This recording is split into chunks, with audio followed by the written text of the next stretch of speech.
మీ అందరికి ప్రభు అయిన యేసుక్రీస్తు నామములో వందనాలండి. ఆహ్, ఈరోజు ప్రవీణ్ కుమార్ పగడాల గురించి మాట్లాడడానికి ఈ వీడియో చేస్తున్నానండి. మనకు తెలుసు గత కొద్ది రోజుల క్రితం ఆయన ప్రభువునందు నిద్రించారని చెప్పి. సో, నేను ఎప్పటినుంచో అనుకుంటున్నా వీడియో చేయాలి బ్రదర్ గురించి అని చెప్పి. నేను ఇంతవరకి ఆహ్, నేను ఎప్పుడు కూడా ప్రవీణ్ కుమార్ పాస్టర్ గారిది మెసేజ్ వినలేదండి. ఆయన చనిపోక ముందు వరకు కూడా వినలేదు. నిజంగా తెలీదు నాకు. బట్ ఎప్పుడైతే ఆయన చనిపోయాడో పాస్టర్ గారి గురించి తెలుసుకోవాలని నేను అనుకున్నానండి. ఎందుకంటే ఇంత భయంకరంగా చనిపోవడానికి కారణం ఏంటి? ఎందుకు ఆయన సేవకులకు దేవుడు ఇది ఎలవ్ చేశాడు అని చెప్పేసి పాస్టర్ గురించి తెలుసుకోవాలని ఆయన గురించి కొన్ని వీడియోస్ చూశాను. పాస్టర్ గారికి సంబంధించిన సాక్ష్యాలు కూడా విన్నాను నేను. సో, వినడాన్ని బట్టి ఒక విషయం నాకు క్లియర్‌గా అర్థమైంది ఏంటంటే, ఆయన కేవలం దేవుని ఆత్మచేత నడిపించబడి, దేవుని వాక్యాన్ని సొసైటీలోకి తీసుకొచ్చి, దేవుని వాక్యానుసారంగా జీవించిన ఒక దైవ సేవకులు అని చెప్పేసి. అది నేను సాక్ష్యం చెప్తున్నాను. ఎందుకంటే దేవుని వాక్యంలో ఉంటది. ఒక వ్యక్తి గురించి మీరు తెలుసుకోవాలంటే ఆయన ఫలాలు చూసి ఆయన గురించి మీరు తెలుసుకోండి అని చెప్తాడు. సో, చాలామంది సేవకులుగా ఉండేవాళ్ళు ఉన్నారు కావచ్చు. కానీ తన పాస్టర్ గారి గురించి వారి పిఏ గారు చెప్తున్నారు. ఒక బ్రదర్ చెప్పారు కరోనా టైంలో కూడా ఎంతోమందిని ఆయన పోషించారని చెప్పి. కరోనా టైంలో ఎంతోమంది దైవజనులు హెల్ప్ చేశారు. బట్ వాళ్ళ పబ్లిసిటీ మామూలుగా చూడలేదు మనం. బట్ పాస్టర్ గారు ఎంత చేసినా కూడా ఆయన కేవలం దేవుని వాక్యాన్ని ఆధారం చేసుకొని ఆయన ముందుకెళ్లారని నాకు అర్థమవుతుంది. ఎందుకంటే వాక్యంలో ఉంటుంది, నీ కుడి చేతితో ఇచ్చింది ఎడమ చేతికి తెలియకూడదు అన్న వాక్యాన్ని 100% బ్రదర్ ఫుల్ఫిల్ చేశారని నేను నమ్ముతున్నాను. అంత మాత్రమే కాదండి, ఆయన అనాథ పిల్లల్ని చేరదీయడం కానీ, వాళ్ళని చూసుకోవడం కానీ, బ్రదర్ జీవితాన్ని బట్టి ఒక విషయం నన్ను చాలా బాగా ఇన్స్పైర్ చేసిందండి. నేను ఏమనుకునేదాన్నంటే, సువార్త పని చేసేది పాస్టర్స్ పని, దేవుని పని పాస్టర్స్ చేసే పని. మనం విశ్వాసులుగా మన విశ్వాస జీవితాన్ని కాపాడుకుంటే సరిపోతుంది, దేవునికి నచ్చినట్టు జీవిస్తే సరిపోతుంది అని అనుకున్నాను. బట్ ఏంటంటే పాస్టర్ గారిని చూసిన తర్వాత మనం వర్క్ చేసే చోట, మనం ఉన్న చోట కూడా దేవుని వాక్యాన్ని మనం ప్రకటించాలి. కేవలం విశ్వాసిగా ఆగిపోకుండా క్రీస్తు సువార్తను వెదజల్లే వాళ్ళగా ఉండాలా. నీ పనిలో దేవుణ్ణి నువ్వు మహింపరచాలి. నువ్వు పని చేసే చోట దేవుని కొరకు సాక్షిగా బ్రతకాల. సో, ఎన్నో విషయాలు నన్ను ఇన్స్పైర్ చేసింది. సో, ఇంత గొప్ప వ్యక్తిత్వం ఉన్న దైవ సేవకుల్ని, ఇంత గొప్ప వ్యక్తిత్వం ఉన్న దైవజనుల్ని ఒక తాగుబోతుగా చిత్రీకరించిన నేను వాళ్ళ గురించి మాట్లాడదలుచుకోలేదు. బట్ నిజమేంటో దేవునికి తెలుసు. నేను క్రైస్తవ సహోదరులందరికీ ఒకటే విజ్ఞప్తి చేస్తున్నాను. వాళ్ళు ఏమనుకున్నారంటే వ్యక్తిని మాత్రమే కాదు, ఆ వ్యక్తి వ్యక్తిత్వాన్ని కూడా చంపేయాలని నిర్ణయించుకొని ఇలాంటి పనులు వాళ్ళు చేశారు. బట్ క్రైస్తవ విశ్వాసులందరం మనం ఒక్క విషయం ఆలోచించుకోవాలా. దయచేసి అందరికీ రిక్వెస్ట్ చేసేది ఏంటంటే, మీరెవరు కూడా రోడ్ల మీదకి రాకండి, మీరెవరు కూడా ధర్నాలు చేయకండి, మీరెవరు కూడా ఉద్రేకంతో ఊగిపోకండి. మనం మన నోటికి పని చెప్పకుండా మన మోకాళ్ళకు పని చెప్తాం. ఈ రోజు నుంచి మనం ప్రార్థన చేద్దాం. నేను కూడా ప్రార్థన చేస్తున్నాను. దేవా, నీ సేవకుల నీతిని నువ్వు బయలుపరిచే దేవుడు, రహస్యమున్న వాటిని బయటికి తీసుకొచ్చే దేవుడు నువ్వు. ఆ నీతిమంతుని రక్తం దేవుని సన్నిధానంలో మొరపెట్టిందండి. మనం నమ్ముకున్న దేవుడు ఆయన సజీవుడు, మనం నమ్ముకున్న దేవుడు ఆయన రోషం కలిగిన దేవుడు, మనం నమ్ముకున్న దేవుడు ఆయన మన ప్రార్థన విని జవాబునిచ్చే దేవుడు.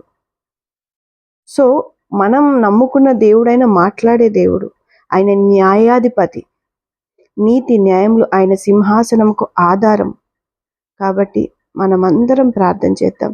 ఎవరెవరైతే బ్రదర్ ద్వారా ఆత్మీయంగా మేలు పొందుకున్నారో, ఎవరెవరైతే బ్రదర్ ద్వారా ఫినాన్షియల్గా మేలు పొందుకున్నారో వాళ్ళందరికీ నేను చేసే రిక్వెస్ట్ ఒకటే, మనం మోకాల్లోనే ప్రార్థన చేద్దాం, దేవుని సన్నిధానంలో కనిపెడతాం, ప్రార్థన చేద్దాం, దేవుని సన్నిధానంలో ఫైట్ చేద్దాం. మనం మనుషులతో కాదు పోరాడేది, మనం దేవునితో పోరాడదాం. దేవా, నీ సేవకుని నీతి నువ్వు బయలుపరచాలా. ఏదైతే సొసైటీలోకి బ్రదర్ గురించి వెళ్ళిన నింద ఉందో, దాన్ని నువ్వు, ఆ అపనింద అయితే ఉందో దాన్ని నువ్వు కంప్లీట్గా అబద్ధమని నువ్వు ప్రూవ్ చేయాలి. ఎందుకంటే ఈ క్రైస్తవులు నమ్మేది దేవుడు, క్రైస్తవులు నమ్మే దేవుడు ఆయన సజీవుడు, ఆయన మాత్రమే దేవుడు అన్న విషయం ప్రపంచానికి తెలియాలి, ముఖ్యంగా మన దేశ ప్రజలకు తెలియాలి. చాలామంది అనుకుంటున్నారు ఆయనను చంపేశారు, చాలామంది అనుకుంటున్నారు యేసుప్రభును సిలువేసినట్టు, ఇది సిలువేసి చంపితే యేసుప్రభు ఏం చేయలేకపోయింది కదా, సో ఈ బ్రదర్ని కూడా చంపేస్తే ఏం కాదులే అని అనుకుంటున్నారు. బట్ ఒక్క విషయం మీరు గుర్తుపెట్టుకోవాలా, యేసుప్రభు, ఇది హిందూ సమాజానికి అంతా నేను చెప్తున్నా, కేవలం హిందూ సమాజానికి మాత్రమే కాదు, ఎవరైతే యేసుప్రభు తెలియని వాళ్ళు, ఎవరైతే దైవజనుల గురించి తప్పుగా మాట్లాడుతున్నారో, ప్రవీణ్ గారి గురించి తప్పుగా మాట్లాడుతున్నారో వాళ్ళందరికీ నేను చెప్తున్నాను ఒక విషయం, యేసుప్రభు ఆయన ఏదో ఆయన ఆయన చాతగాక చనిపోలేదండి. ఆయన పర్పసే ఈ లోకంలోకి ఆయన చనిపోయి తిరిగి లేవడాన్ని బట్టి ప్రజలందరికీ, లోకానికి ఆయన రక్షణ ఇవ్వడం కోసం, మరణం మీద జయం పొందుకోవడం కోసం ఆయన మరణానికి అప్పచెప్పుకున్నాడు. ఇప్పుడు కూడా ప్రవీణ్ గారి గురించి కూడా అదేదో యాక్సిడెంటల్గా జరిగిన విషయం కాదు, దేవుడు ఆయన బిడ్డలను, ఆయన సేవకులను కాపాడుకొనగల సమర్థుడు. ఎందుకు ఆ దైవజనుని అంత భయంకరమైన మరణానికి దేవుడు అప్పచెప్పాడో అది దేవునికే తెలుసు. ఈ విషయంలో మనం దేవుని క్వశ్చన్ చేయాల్సిన అవసరం లేదు. ఎందుకంటే మన పూర్వకాలం అపోస్తులు కూడా వాళ్ళు సువార్త కోసమే కదండి చనిపోయారు, సువార్త కోసమే కదండి హతసాక్షులు అయ్యారు. సో బ్రదర్ కూడా సువార్త కోసమే, యేసు ప్రభును ప్రకటించినందుకు, యేసు ప్రభు కోసం నిలబడినందుకు, యేసు ప్రభు కోసం మాట్లాడినందుకే కదా ఆయనను ఈ విధంగా భయంకరంగా చంపేసింది. చాలామంది అంటారు యేసుప్రభు గురించి ప్రకటిస్తే మాకు ప్రాబ్లం లేదు, వేరే గ్రంథాల గురించి. మరి ప్రజలకు అవగాహన తీసుకురావాలి కదండి, వాళ్ళు చీకట్లో ఉండకూడదు కదా, ఏది నిజమో ఏది అబద్ధమో ఏది గుడ్డిగా ఫాలో కావద్దు కదా. జంతువులకు జ్ఞానం ఉండదు, కానీ మనుషులకు జ్ఞానం ఇచ్చాడు దేవుడు. సో వాళ్ళలో మేలుకొల్పి ఇవ్వడం కోసమే బ్రదర్ అలాంటి పనులు చేశారు. సో కాబట్టి మీరందరూ కూడా గుర్తుపెట్టుకోవాల్సింది ఏంటంటే, క్రైస్తవ సమాజం కాకుండా మిగతా వాళ్ళందరూ ఒక విషయం గుర్తుపెట్టుకోవాలా, దేవుడు ఏలో చేస్తే తప్ప ఏ సేవకులకు అటువంటి మరణం రాదు. But this was allowed by the God, we strongly believe in that. But ఈ మరణం ద్వారా చూడండి ఎంతోమంది, ఈరోజు నేను ఎవ్రీడే ఆయన మెసేజెస్ చూస్తున్నాను, నిజంగా బలపడుతున్నాను, నిజంగా చాలా ధైర్యం వస్తుంది. నిజంగా ఇటువంటి గొప్ప దైవజనుని దేవుడు ఇచ్చినందుకు దేవుడు నేను ఎంతగానో స్తుతిస్తున్నా. ఆయన చేసిన పరిచర్య ఎంతో గొప్పది. సో దేవుడు ఆ సమయం వరకు, ఈ సమయం వరకు తనకు జీవితం ఇచ్చాడు, తన లైఫ్ని ఇంతవరకే ఉంచాడు. సో దేవుడు ఎలా చేశాడు కాబట్టే ఆయనకి ఇలాంటి మరణం ఎదురైంది. బట్ మన బాధ్యత ఏంటంటే గుర్తుపెట్టుకోండి, ఎందుకంటే క్రైస్తవులు చాలామంది ఐక్యత లేదండి. కేవలం మేబీ ఐక్యత కోసం కావచ్చు దేవుడు ఈ పరిస్థితి ఎలా చేసి ఉంటాడు నాకు అనిపిస్తుంది. చాలామంది మరణాన్ని దయచేసి మీ స్వప్రయోజనాల కోసం వాడుకోవద్దని నా రిక్వెస్ట్ అండి, సిన్సియర్ రిక్వెస్ట్. చాలామంది మాట్లాడేది ఏదో బ్రదర్ని ఏదో ఉద్ధరించడానికో, సిస్టర్ని బలపరచడానికో మాట్లాడట్లేదండి. ఎక్కడ క్రైస్తవుల మధ్య ఐక్యత ఇవ్వకపోతే ఎక్కడ మమ్మల్ని వచ్చి అటాక్ చేస్తారన్న భయంతో మాట్లాడుతున్నారు.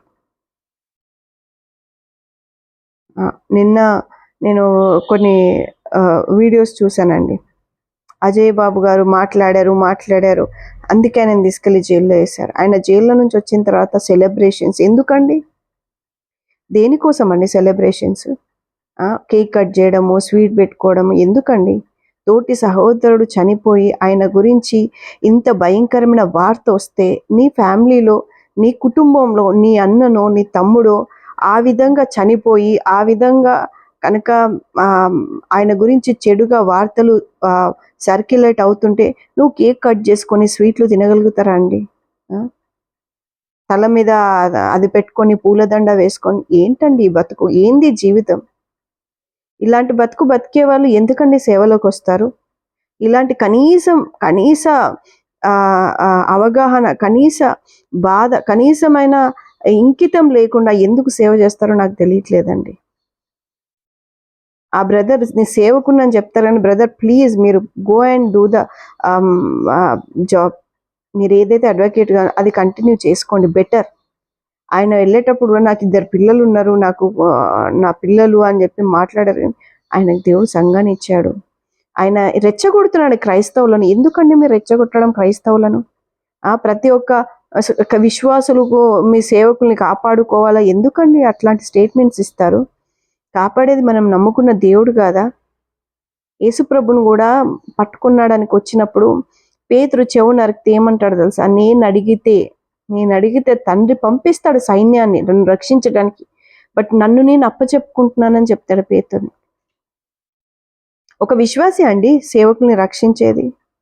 ప్రార్థన చేయాలి విశ్వాసి, కానీ ఉద్రేకంతో ఉండొద్దు విశ్వాసులు. మీరు సేవకుల కోసం ప్రార్థన చేయండి, బట్ ఉద్రేకంతో పనిచేయద్దు. విశ్వాసులు కూడా ప్రతి ఒక్కరు కూడా వివేకంతో ఉండండి. ఇట్లాంటి ఉద్రేకపరిచే సేవకుల్ని ఫాలో కాకండి. ఇంకొక వీపీ బ్రదర్ ఉన్నారు, ఆయన ఎందుకు మాట్లాడతారో నాకు తెలియదండి. నిజంగా చెప్తాను, ఆయన లైఫ్ స్టార్ట్ చేయడమే వాళ్ళని వీళ్ళని విమర్శించి ఆయన లైఫ్ స్టార్ట్ చేసుకున్నాడు. వాళ్ళని వీళ్ళని విమర్శించి ఆయన సబ్స్క్రైబర్స్ని పెంచుకున్నారు. గోడ మీద పిల్లిలాగా ఇటు వచ్చి హల్లెలూయా అంటాడు, అటు వచ్చి జై అంటాడు. ఇటు వచ్చేమో ప్రసాదం తింటా అంటాడు, అటు వచ్చేమో బల్లలో పాల్గొంటా అంటాడు. ఇటు వచ్చి దేవుని మందిరంలో ఆరాధన చేస్తా అంటాడు, అటు వచ్చి మా రిలేటివ్స్లో మా ఫ్రెండ్స్లలో కూడా నేను పోయి పార్టిసిపేట్ చేస్తా అంటాడు. ఇట్లాంటి వ్యక్తినా అండి మనం ఆదర్శంగా తీసుకునేది? దయచేసి ఇట్లాంటి వాళ్ళని కూడా మీరు ఫాలో అవ్వకండి. వాళ్ళు ఎంతో ఉద్రేకంతో మాట్లాడతారు. దయచేసి ఫాలో అవ్వకండి వాళ్ళని. వాళ్ళు ఏదో వాళ్ళ స్వప్రయోజనాల కోసం వాళ్ళు మాట్లాడతారు. నిజంగా మీకు కమిట్మెంట్ ఉంటే, నిజంగా తోటి సహోదరుడు మీద అంత దాడి జరుగుతుందన్న బాధ ఉంటే మీ సంఘాన్ని మోకరింపచేసి ప్రార్థన చేయండి. అలా ప్రార్థన చేసే సంఘాలు చాలా ఉన్నాయి, చేస్తున్నారు ఇప్పటికీ, నేను నమ్ముతున్నాను. ఎంత నెగిటివిటీ స్ప్రెడ్ చేశారండి. ఆయన క్యారెక్టర్ మీద ఎంత ఒక చెడ్డ ముద్ర వేశారు. మనం నమ్ముకున్న దేవుడు మౌనంగా ఉండే దేవుడు కాదండి. మనం ఫైట్ చేయాలి. ఎక్కడ? దేవుని సన్నిధానంలో. దేవా, నువ్వు నిర్దోషత్వాన్ని బయట పెట్టాలని దేవుడు కలుగజేసుకోవాలండి. దేవుడు కలుగజేసుకోవాలా ఈ ఇష్యూ మీద, దేవుడు కలుగజేసుకోవాలా. ఎలాగంటే, అమ్మో క్రైస్తవుల్ని ఏమైనా చేస్తే వాళ్ళు నమ్ముకున్న దేవుడు, మణిపూర్లో ఎంతోమందిని చంపేశాం ఏమైంది అని ఆలోచిస్తున్నారేమో. బట్ ప్రతిదీ కూడా ఒక క్రైస్తవుని చంపాలన్నా, ఒక సేవకులను చంపాలన్నా కూడా దేవుడు ఎలా చేయకుండా మీరు చేయలేరండి. ఎవరికైనా చెప్తున్నా, ఏ సమాజానికైనా చెప్తున్నాను. ఒకవేళ చచ్చిపోవాల్సి వస్తే మేము చచ్చిపోతాం, ఎందుకంటే మేము ఈ లోక సంబంధమైన వాళ్ళం కాదని వాక్యంలో ఉంటుంది. ఒకవేళ చనిపోవాల్సి వస్తే నీతి కోసం చనిపోవడం చాలా మంచిది, యేసుప్రభు కోసం చనిపోవడం చాలా మంచిది. పౌలు గారు అంటారు, బ్రతుకుట క్రీస్తే చావైతే మేలు అని చెప్పేసి.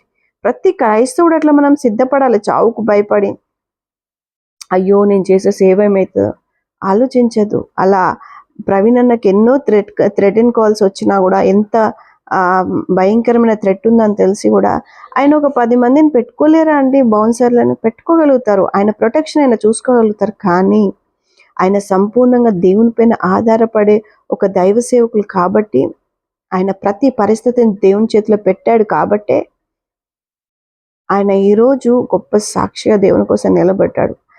ఆయన మంచి పోరాటం పోరాడని నేను చెప్తానండి. ఆయన మంచి పోరాటం పోరాడి ఆయన పరుగు కడముట్టించారండి. నిజంగా అందుని బట్టి దేవుని నేను ఎంతగానో స్తుతిస్తూ ఆయన నామాన్ని మహిమపరుస్తున్నాను.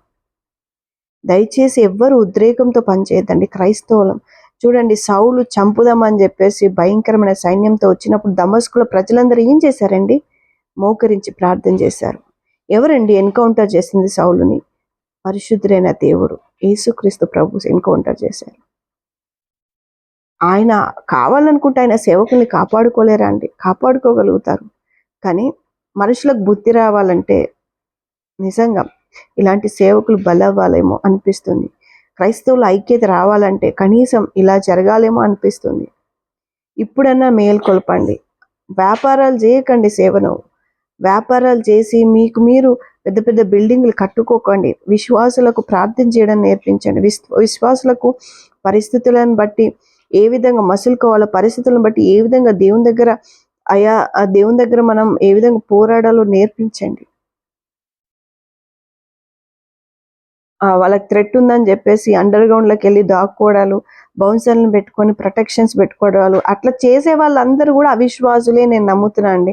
వాళ్ళు ఎంత పెద్ద సేవకులైనా సరే ఆ బౌన్సర్లను పెట్టుకొని వాళ్ళు ప్రొటెక్ట్ చేసుకుంటున్నారంటే వాళ్ళంత అవిశ్వాసులు, వాళ్ళంత పిరికి వాళ్ళు ఇంకా వేరే వాళ్ళు ఎవ్వరు ఉండరండి.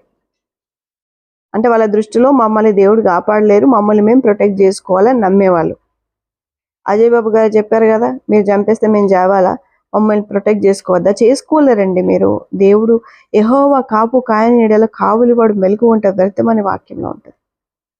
కాబట్టి మీరందరూ కూడా ప్రతి ఒక్కరు, నేను చేసే రిక్వెస్ట్ ఏంటంటే దయచేసి ఎవరు రోడ్ల మీదకి వచ్చి ధర్నాలు చేసుడు ఇట్లాంటివి చేయకండి.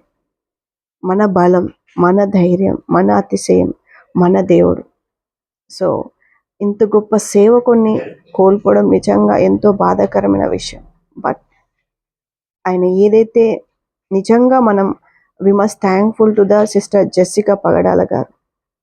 Sister, thank you so much for your efforts and dedication, sacrifice. నిజంగా మీరు సాక్రిఫైస్ చేశారు కాబట్టి, అక్కడ మీ లైఫ్ని మీరు సాక్రిఫైస్ చేశారు కాబట్టి ఎంతోమంది నిలబడ్డారు క్రీస్తు కోసం. ఈరోజు బ్రదర్ చేసిన సిస్టర్కి నేను రిక్వెస్ట్ చేసిన సిస్టర్కి నేను హార్ట్ఫుల్లీ థ్యాంక్ఫుల్. నేను హార్ట్ఫుల్గా థ్యాంక్స్ చెప్తున్నా సిస్టర్కి. మీరు చేసిన ఈ సాక్రిఫైస్ అనేది వేస్ట్ అవ్వదు సిస్టర్.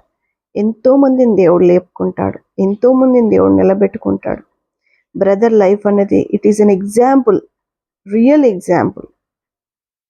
ఆయన క్రీస్తులాగా జీవించి చనిపోయారు, నిద్రించారు. కాబట్టి sister, thank you so much. We continuously praying for your family and your ministry. Please continue your ministry. Definitely, I believe that God is with you and with your family, with your ministry. Please don't stop your ministry. Please continue. May we support. We are supporting you in our prayers. So మేము support చేస్తున్నాం. కాబట్టి దయచేసి సిస్టర్కి request చేస్తున్నాను, prayers మీరు ministry continue చేయండి. ఒక time వస్తుంది, నేను మళ్ళీ ఇంకొక వీడియో చేస్తా. విశ్వాసంతో నమ్ముతున్నాను బ్రదర్ నిర్దోషత్వాన్ని దేవుడు బయటికి తీసుకొస్తాడు. మేము నమ్ముకున్న దేవుడు రోషం కలిగిన దేవుడు, ఆయన సర్వశక్తి కలిగిన దేవుడు అని నేను నమ్ముతున్నాను. ఏదైతే ఇప్పుడు బ్రదర్ గురించి బ్యాడ్ స్పెక్యులేషన్స్ జరుగుతున్నాయో, ఒక రోజు వస్తుంది బ్రదర్ నిర్దోషి, హీఈస్ ఎ ప్యూర్. ఆయన పరిశుద్ధుడైన దేవుణ్ణి సేవించే పరిశుద్ధమైన సేవకుడు అన్న విషయం దేవుడు ప్రపంచానికి బట్టబయలు చేస్తాడు. ఆ రోజు తప్పకుండా వస్తుందని నేను నమ్ముతున్నాను. సో ప్లీజ్ ప్రార్థన చేయండి. మీరు ఎవ్వరు కూడా నమ్మకండి, విశ్వాసులు. మనం విశ్వాసం మీద ఆధారపడే బ్రతికే వాళ్ళమండి. ఒక విషయం గుర్తుపెట్టుకోండి, యాకోబుకి వాళ్ళ కుమారులందరూ యోసేపు చనిపోయాడు అని చెప్పేసి ఒక బ్లడ్ ఉన్న క్లాత్ని తీసుకొని వస్తారు. ఒక బ్లడ్ ఉన్న క్లాత్ని అంటే అక్కడున్న మృగాలు ఆయనను చంపేశాయని ఒక రక్తం అంటిన క్లాత్ని తీసుకొచ్చి, అంటే ఆయన ఏదైతే యోసేపు కొన్నిస్తాడో కొత్త వస్త్రం అనేది ఆయన కోట్కి బ్లడ్ అంటి చూపిస్తారు. ఒక గొర్రె పిల్లని చంపేసి దానికి అంటించేసి యోసేపును చంపేశారు అని చెప్పేసి చెప్తారు. సో ఆయన ఎన్నో రోజులు ఏడ్చుంటాడు ఆయన కుమార్ని పోగొట్టుకున్నందుకు. కేవలం ఆ బ్లడ్ స్టెయిన్స్ చూసి ఆయన నమ్మి ఆయన ఎంతో ఏడ్చుంటాడు, ఎంతో బాధపడి ఉంటాడు. కానీ నా కుమారుడికి ఒక విజన్ ఉంది, ఒక దర్శనం ఉంది. నా కుమారుడి ఎదుట మేమందరం మోకరిల్లే టైం వస్తుంది, అది దేవుడు ఆయనకి ఇచ్చిన దర్శనం అన్న విషయాన్ని ఆయన గుర్తు పెట్టుకోలేకపోయాడండి. కేవలం ఆ బ్లడ్ స్టెయిన్స్ చూసి నమ్మి యోసేపు చనిపోయాడు అనుకున్నాడు. కానీ అంతటితో యోసేపు స్టోరీ ఆగిపోలేదండి. ఒక సమయం వచ్చింది. ఆ సమయంలో యాకోబుతో సహా ఆయన అందరు కుమారులు 11 మంది కుమారులు యోసేపు ఎదుట సాగిలపడే ఆ దర్శనాన్ని దేవుడు నెరవేర్చాడు. సో మీరు కూడా ఏవైతే వీడియోలు చూపిస్తున్నారో, ఏవైతే ఎవిడెన్స్ చూపిస్తున్నారో దయచేసి అవి నమ్మకండి. Should not believe. మనం వెలిచూపుతో వెళ్ళే వాళ్ళం కాదు. క్రైస్తవ జీవితం విశ్వాసం మీద ఆధారపడేది. దేవుడు ఏదైతే వాక్యాన్ని మనకి ఇచ్చాడో ఆ వాక్యాన్ని ఆధారంగా చేసుకొని వెళ్ళే విశ్వాసం మీద ఆధారపడి ఒక వ్యక్తి దేవుణ్ణి వెంబడించే వ్యక్తి, దేవుణ్ణి ప్రకటించే వ్యక్తి, దేవుణ్ణి ఆత్మచేత నడిపించబడే వ్యక్తి ఇటువంటి అంటే త్రాగుబోతుడు పరలోక రాజ్యానికి వెళ్ళరన్న విషయం పర్ఫెక్ట్గా తెలిసిన వ్యక్తి అట్లాంటి పని చేస్తాడు అంటే మీరు నమ్ముతారా? నేనైతే 100% నమ్మను. ఆ పాస్టర్ గారిని నేను రియల్గా ఎప్పుడు చూడలేదు, కలవలేదు. బట్ దేవుని ఆత్మచేత నడిపించబడే ఆయన ఫలంను బట్టి నేను నమ్ముతున్నాను పాస్టర్ గారు అట్లాంటి వ్యక్తిత్వం కాదు అని క్రీస్తును బట్టి నేను నమ్ముతున్నాను. ఎందుకంటే ఆయన క్రీస్తును వెంబడించిన వ్యక్తి కాబట్టి. మీరు కూడా 100% ఎవ్వరూ నమ్మొద్దండి. నా సిన్సియర్ రిక్వెస్ట్, ఎవ్వరూ నమ్మద్దు. మీరు విశ్వాసులైతే నమ్మరండి. పాస్టర్ గారి గురించి ఏ విశ్వాసి కూడా మీ నోటితో మీరు పాపం చేయకండి దయచేసి. నోటితో అయ్యో పాస్టర్ గారు అలా అన్న మాట కూడా మాట్లాడొద్దండి. Is real warrior of Christ. He was the real disciple of Jesus Christ. I strongly believe. నేను నమ్ముతున్నాను, మీరు కూడా నమ్మండి. నమ్మి ప్రార్థన చేయండి. నీ సహోదరు కోసం, నీ సొంత అన్న అట్లా చనిపోతే మీరు మౌనంగా ఉంటారండి? ఉండరు కదా. నేనైతే ఉండనండి. అందుకే బ్రదర్ గురించి నేను ప్రార్థన చేస్తాను. ప్రభువా, నీ సేవకుని నిర్దోషత్వాన్ని నువ్వు బయట పెట్టాలా, నువ్వు కలగజేసుకో అని దేవుని దగ్గర ప్రార్థన చేస్తాను. మీరు కూడా ప్రార్థన చేయండి. ఒకరోజు వస్తుంది, దేవుడు ప్రపంచానికి బట్టబయలు చేస్తారు బ్రదర్ గురించి. బ్రదర్ వెళ్ళిపోయినంత మాత్రాన ఆయన చేసిన సువార్త ఆగలేదండి. ఇంకా బలంగా స్ప్రెడ్ అవుతుంది. ఆయన గురించి చాలా మంది తెలుసుకుంటున్నారు, చాలా మంది మాట్లాడుతున్నారు, చాలా మంది ఆయన ద్వారా ఇన్స్పైర్ అవుతున్నారు. సో ఆయన ఈ లోకాన్ని విడిచిపెట్టిన తర్వాత కూడా ఆయన స్వరం మాట్లాడుతుంది. సో దేవునికి మహిమ, దేవునికి ఘనత. ప్లీజ్ కంటిన్యూగా ప్రేయర్ చేయండి. ఉద్రేకంతో ఎవ్వరు కూడా రోడ్ల మీదకి వచ్చి ఇట్లాంటి పనులు చేయొద్దు. It's my sincere request. మన మోకాళ్ళకు పని చెప్దాము. మన పోరాటం ఈ లోక సంబంధమైన వ్యక్తులతో అసలే కాదు. మన పోరాటం మీరు క్రైస్తవులైతే ఎఫెసియన్స్ 6th చాప్టర్ చదవండి. మనం ఎవరితో పోరాడుతున్నామో మీకు తెలుస్తుంది. సో మనం ఆ విధంగా బలంగా పోరాడదాం. దేవుడు ఖచ్చితంగా బ్రదర్ నిర్దోషత్వాన్ని బయటికి తీసుకొస్తాడు. Praise the lord.